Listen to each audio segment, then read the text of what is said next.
I'm Simon Lorkin and I restore dashboards for classic cars.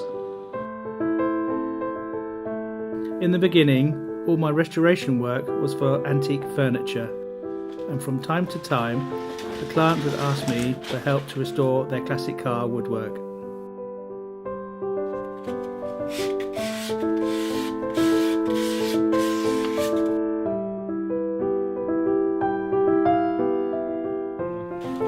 Now most of my time is taken up restoring dashboards and interior trim.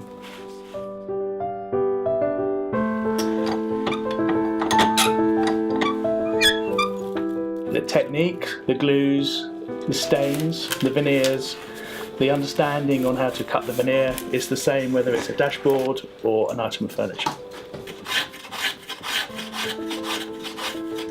I restore many makes of cars, but a lot of the woodwork for Rolls-Royce, Jaguar, Mercedes and Bentleys.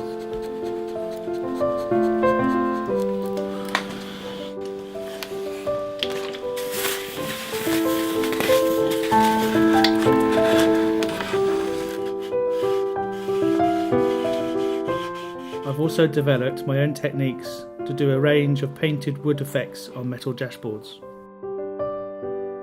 I am now known as one of the few restorers to create the special wood effect for the Fassel Vega car.